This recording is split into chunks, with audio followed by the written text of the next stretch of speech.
3 ఏళ్ల నుంచి ఆ షిప్‌లో పనిచేస్తున్న ఒక నావికుడు ఆ రాత్రి మద్యం సేవించాడు. ఈ సంఘటన 3 ఏళ్ల కాలంలో మొదటిది. నౌక కెప్టెన్ కంప్లెయింట్ రిజిస్టర్‌లో ఈ రాత్రి ఫలానా నావికుడు మద్యం సేవించి పనిచేస్తున్నాడు అని కంప్లెయింట్ రాశాడు.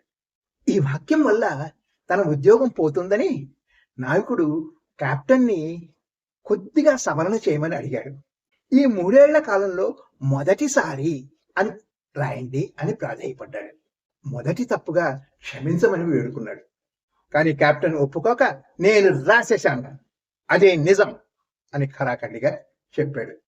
కొన్నాళ్ల తర్వాత రిజిస్టర్లో కంప్లైంట్ రాసే అవకాశం నావికుడికి కూడా వచ్చింది. అతని రిజిస్టర్లో ఈ రాత్రి కెప్టెన్ మద్యం సేవించలేదు అని రాసేశాడు. కెప్టెన్ ఆ వాక్యాన్ని రిజిస్టర్లో చూసి ఈ వాక్యాన్ని మార్చమని అడిగాడు. ఎందుకంటే ఆ వాక్యం వల్ల ప్రతిరోజు కెప్టెన్ మద్యం సేవిస్తున్నాడని, ఆ రోజు మాత్రం సేవించలేదని అర్థం వస్తోంది. దానికి నావికుడు నిర్మోహమాటంగా నేను రాసేశాను, అదే నిజం అని భీష్మించుకుని కూర్చున్నాడు. 2 వాక్యాలు నిజాన్నే తెలియజేస్తాయి, కానీ వాటి అర్థం మరొక రకంగా కూడా ధ్వనిస్తుంది. ఒకటి, మనం ఉచ్చరించే పదాలు నిజమే అయినా తప్పుడు సంకేతాలను ఇచ్చేవిగా ఉండకూడదు.